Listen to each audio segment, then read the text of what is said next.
Rich people of Reddit, what does this feel like? What's the best and worst thing about being wealthy? Have a very good friend from way back when whose entire family has never worked going back to before the Great Depression. We have talked at great length over the years about it. He says the best part is all your decision making is made without money being a consideration. It's a weird concept for us common folk, but a $300 5-course steak meal in Nick and his favorite $7 Chinese restaurant hold the same value for him. When we first started driving and splitting tabs in high school, he had a difficult time grasping why 4 people shouldn't split a check evenly when his part was half of it.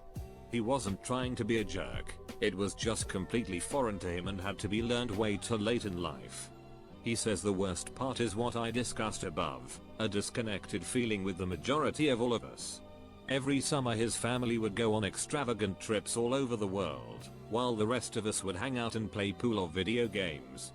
When he got back he felt like he was the one missing out, even though he spent the summer on a yacht visiting different South Pacific islands.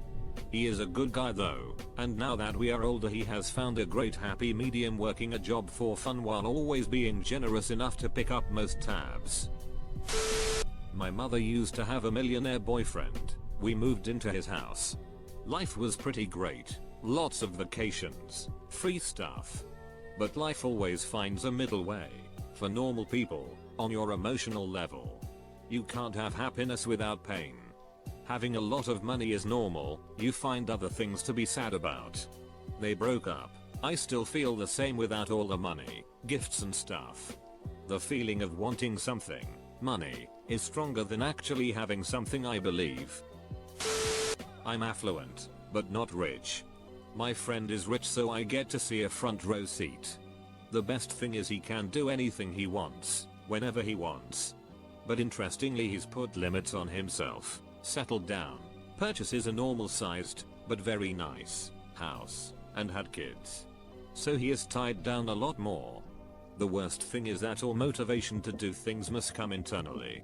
Nobody is telling him to do anything, so if he wants to accomplish something he has to provide the self-discipline.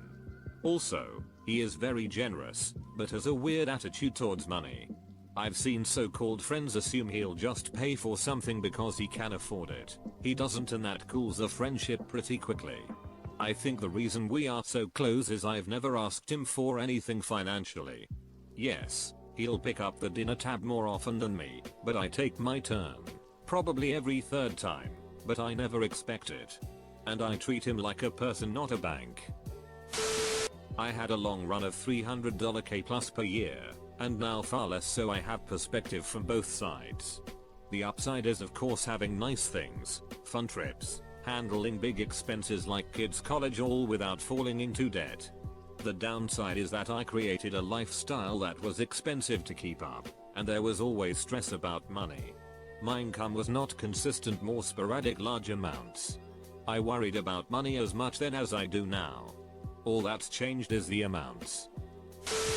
I doubt this will be seen with 4,000 plus comments, but I actually have a story here. My husband's grandfather passed last year, and in February of this year, we found out that he was left an exceptionally large inheritance. We knew his grandfather was wealthy, worked on the Manhattan Project and invested in Exxon, etc., but figured his money would go to my husband's mother, his only child, or charity. A bit of background before I answer the questions asked. My husband and I are in our late 20s. I grew up in a blue-collar, lower middle class background. My husband's parents made their own money and didn't rely on the family for their income. My husband and I paid for my school out of our pocket, and while we had to take out student loans for his grad school, we paid off the loans before they accrued interest, before 6 months post-graduation. When we learned about the inheritance, we were in the middle of saving up to buy a house and had no debt to our names. We clip coupons and buy things on sale. When we met with our financial advisor last week, he gave us a checkbook with enough money in the account to buy our first home outright.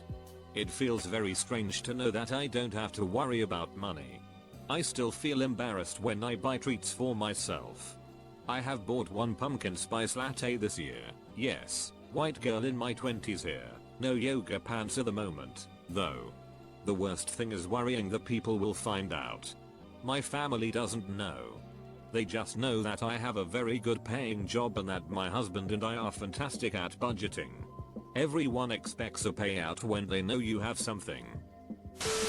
My story is going to be a bit different. I'm a girl who grew up wealthy but has dated ultra rich guys. This might seem intuitive, but the experiences. Most people cannot simply charter a private plane to Vegas for the night or choose between vacation homes based on the weather in each location, or buy their kids brand new luxury cars every year. I have had the opportunity to see and go places I never would have been able to otherwise. From sightseeing beautiful and historic places, to getting into bars and clubs reserved for the VIPs, all the way down to walking into world famous strip clubs and offering girls thousands of dollars just to come back and party with us. In a lot of ways, it was often surreal. Worst, the attitude some wealthy people have, passing judgment on the stupidest of things, usually how much wealth other people have. Like, I remember other women looking me up and down like I'd just walked out of a homeless shelter or something because I had the audacity to wear anything other than Burberry sweaters and Alexander McQueen shoes. It's not as if I didn't grow up around wealth either. My family is easily within the 1%, but my parents were super humble and always taught us to be thankful every day for what we had because so many don't. Between that, and the other pervasive attitude of if poor people don't want to be poor they should work harder attitude. Okay, I grew up with successful professional parents in a very rich area. I'm not rich myself by any means, but due to geographical luck I knew a lot of really rich people growing up. I knew people whose parents ranged in wealth from $350k a year to, if I told you their name you'd know how they got rich. There is no discernible difference in habits between the two. I knew someone whose family name gets thrown around when talking about really rich people, and the dude was really almost embarrassed about his wealth. I was actually good friends with him, and he'd always say that he has to worry if people like him or if they like his money. He goes out of his way to keep his financial status private. He and his family still spent a lot of money, but they just kept it really low key because they've been wealthy long enough to have to deal with the negative attention that it brings, including threats to their personal safety. Edit. Funny story. One of his parents would remark that asshole people with professional jobs have just enough money to be an asshole about it. There is also an interesting story when we studied abroad together and had to show our parents' tax returns to get the student visa. I'm pretty sure he got around that somehow. I also knew people who were incredibly wealthy and they spent a lot. Their parents or grandparents or great-grandparents owned large advertising firms or invented some random medical device that made them a shitload of money. And they conspicuously spent a lot of it, and I'm sure they were still living within their means. When it comes down to it, people handle their money differently. This thread just seems so lopsided towards the really rich people just don't spend money and are super classy about it. Sometimes it's true. Sometimes it's not. I've talked a bit about this stuff before. My dad is an extremely successful corporate attorney, and our family's wealth has exponentially grown over his and my lifetimes. I'd like to preface this by saying my parents grew up dirt poor and we were solidly middle class until I was probably 13 and Dad really started raking it in. I distinctly remember when our summer vacation was a trip to Six Flags long before it was first class flights to private castles in Italy. My parents are religious, my mom is actually a pastor, and they have always juxtaposed humility with excess. If they want it they get it and they get exactly what they want. But half the time what they want is from Walmart, so who cares? The good I benefit from a trust fund and the security that I will never be homeless, bankrupted by a medical catastrophe, worry about retirement, etc. This is a huge blessing. Grew up in a stable home, always had fresh food, clean clothes that fit, etc. Got a car at 16, college was fully paid for, etc. Epic gifts, vacations and trips, a lake house with multiple boats, jet skis, etc. at my disposal. I've definitely benefited from a bit of nepotism, as I now work in the same industry as my father and have my own high-paying job. While all he did was get me an interview, I know my last name carries weight even though I've earned my own place.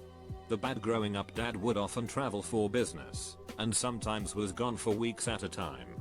Huge chunks of time would pass where I didn't see him at all. It strained my parents' marriage and my dad almost quit in his early 50s. He eventually managed to find better balance. People make assumptions about me and my family. I've long dealt with the assumption that I'm a snob, that I'm greedy, that I'm a particular political persuasion, that I don't care about the common man, etc. Friends relationships can be hard to forge. At the beginning you almost have to conceal parts of yourself. You don't want to be known as the rich guy, you just want to be yourself. In college I was in a fraternity and made great effort not to be the rich guy. Then our chapter started having money trouble, so I'd offer to pay a utility bill or a fee, or a member's dues, etc. I was happy to do it BC they needed it. Over time though, they started assuming I would cover any expenses. At one point the chapter asked me to wipe out their $10,000 debt by myself, in basically the same way they would have asked me to sweep the porch. I was mortified and offended. I had stopped being me and was seen as the bank. If I offer to pay something it's BC I want to. If you assume I'm going to pay for something it's BC you're a big digimo. People dismiss your problems. Being wealthy is not a shield against suffering. I was repeatedly abused as a child, as was my sister. I have severe mental health issues to this day, and I recognize that I benefit from being able to afford the best psychologist in town and have a blank check to cover medical pharmaceutical costs. But that doesn't mean much when you can't get out of bed for a week BC you're so down. I have shitty days just like everyone else, and when I'm upset the last thing I want is to have my feelings dismissed BC other people have it worse differently. Edit. Thank you all for the kind words regarding my childhood event. Please know that I feel my life overall has been a great adventure that I wouldn't trade for anything. Throwaway here. I don't really want people I know to know this much detail about it. My family is very wealthy, probably in the top 0.5%. The reason I say probably is because I was never given a concrete number, but I do know that I have an 8 and a 7-figure trust which will both be given to me when I turn 35. Weird age, but whatever. From what I understand, my family was involved in the steel business back in the day, and since then due to some good financial moves it only grew. My parents are both successful in their respective fields, which helps. My parents never wanted to tell me and my sisters how much money we actually have, because it wasn't important in their mind. That said, the best thing is having all the opportunities available to you that are possible.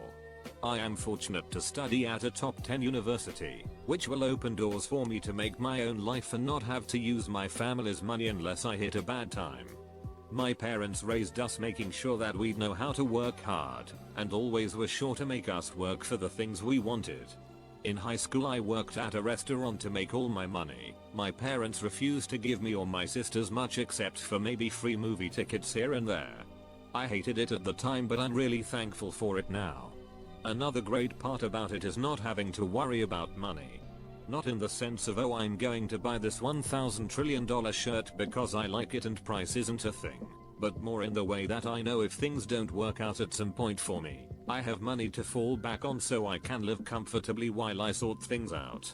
This is the primary difference between me and my peers, who might have to take out a loan or file for bankruptcy.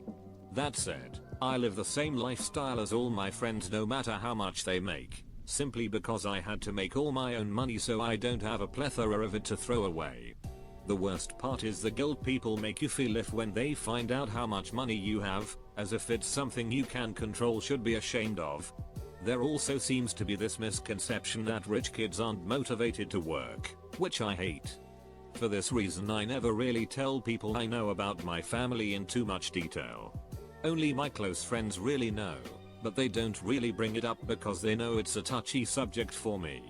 Edit. The $1,000 trillion shirt isn't a real thing to my knowledge, unless people actually pay that much for clothes, in which case holy shit, is it made of unicorn fur or something? Edit 2. My point about the top 10 school was not that the money got me in, far from that.